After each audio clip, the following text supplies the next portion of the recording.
Hello, Owl fans. Welcome to another edition of the FAU Baseball Insider, your inside source for all things Owls baseball. I'm your host, Jared Smith. I'm my guest, who's my guest every week on the show, head coach of the FAU baseball program, John McCormack, and coach the Owls back in Boca Raton this week. A successful weekend in Troy, 2 out of 3 from the Trojans. Tell me how the team played over the weekend. Well, first of all, it's great to be back in Boca Raton. It's great to be home. We played fantastic. Friday night, we came out swinging the bats, and then Taylor Ever struggled a little bit, and Ryan Garton pitched unbelievable.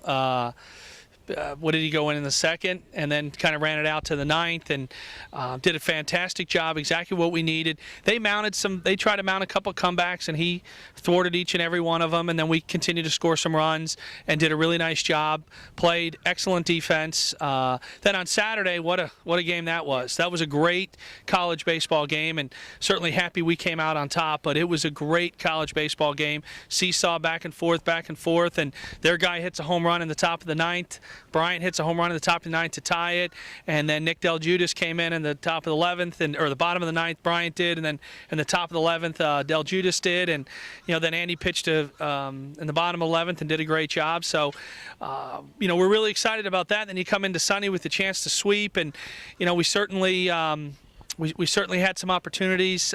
Could have been a little bit better on the mound. It could have been a little bit better at the plate. But all in all, when you get on the bus and you go home, you say, hey, it's a pretty good weekend. You went 2 out of 3 on the road, opening week of conference. Let's get the Ryan Garton's performance on Friday. He threw 118 pitches. He struck out 11 guys, the most by any FAU player this year, on the mound at least. And tell me, is that something that, he comes into play? This is his second straight performance where he's pitched really well in relief. Is that something that, you look at and say, hey, maybe he could be a midweek starter or maybe even the Sunday afternoon starter, or do you still see him in that long relief role?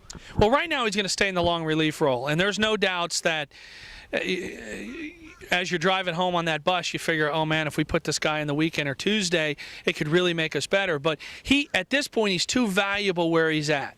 To be able to come in on a Sunday and pitch 4 innings and we get the win. The previous weekend, come in on a Friday, pitch probably 8 innings, 7 2/3, and get the win. He's really valuable at what he's doing now.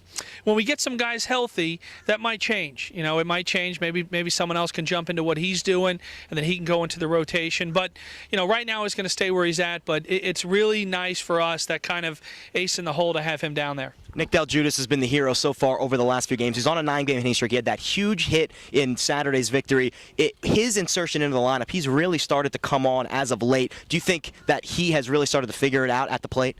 Oh, without a doubt. I don't think Nick was not figuring it out. His approach is to swing the bat, make contact early in the counts, be aggressive, and I've always told him, just kind of stick with that plan. It works for you, and and with that, he's gonna have some ups and downs. And now he's kind of leveling out to where we think he needs to be. And Nick is a smart hitter, and he came up in the top of the 11th inning. He says, I'm going up there first pitch looking for some sort of off-speed pitch, and he got it and he hit it out.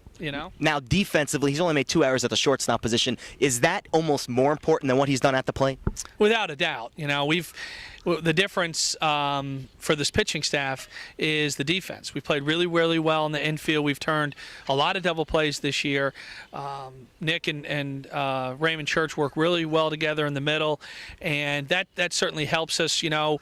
We talk about it on offense. You need an inning where you get an extra out every once in a while to score some big runs, and we've been able so far to stop giving the other team that extra out.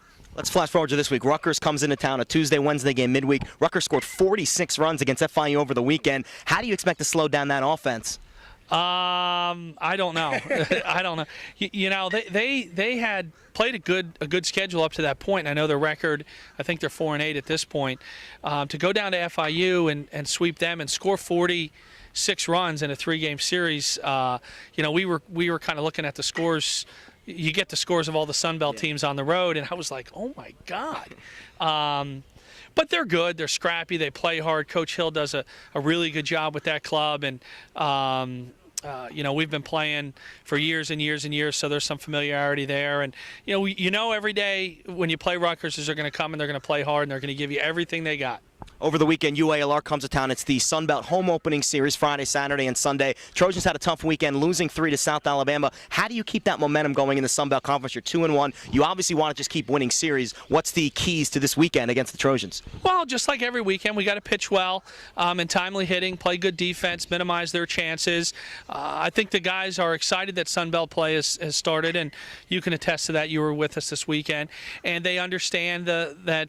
You know, especially at home, you gotta make some hay when you can at home. And now Little Rock's a good team like everybody else in the Sun Belt, and you know now they got their back against the wall a little bit, and they're on the road, and you know it's like, hey, we lost 3 at home, and you know we got to right the ship. So, you know, it's kind of a tale of two halves. You know, we got to keep it going. They got to kind of right it.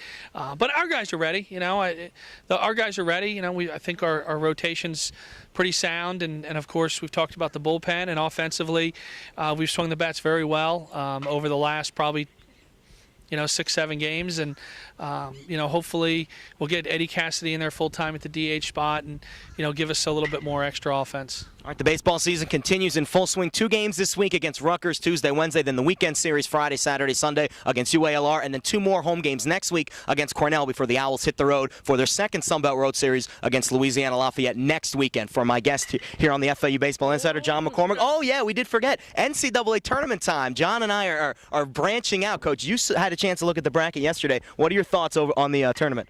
Oh, I'd hate to be in that room to make that call of the 64, 65 teams. That's tough. If you say, parity's gone to college athletics, especially in basketball, it's a difficult thing. There's some teams that were left out that I'm sure that are sitting at home going, man, that could have been easily us. But it's an exciting time of year for college athletics and athletics in general. I think besides the Super Bowl, it might be one of the greater the Super Bowl and then the College World Series and then maybe this tournament are the three kind of highlights for me each year. But we're looking at it. I've been looking at that thing a little bit, and I have to tell you that Kansas and Kentucky look pretty good. You can't count out the Orange Men. It's going to be some tournament as it is every year, and you always look forward to that opening weekend when you get that 15 win a game or that that 8-9 game. That's kind of a coin flip. So well, speaking of the 15, North Texas is the 15 seed playing Kansas State in the first round. Obviously, we're Sun Belt fans here, but I think that's a really, really tough game, especially for Kansas State. Kansas State a little bit overrated as a 2 seed, but North Texas, I think it might be a little bit overmatched in that game for the Mean Green. Well, we certainly hope not. It would be nice to see the Sun Belt win a game.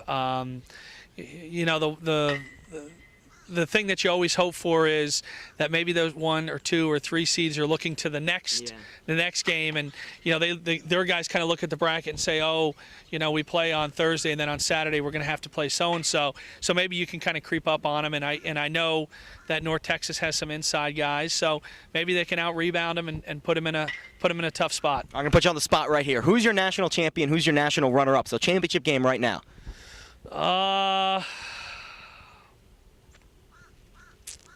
I'm going to say, I'm going to go out on a limb here and go Villanova.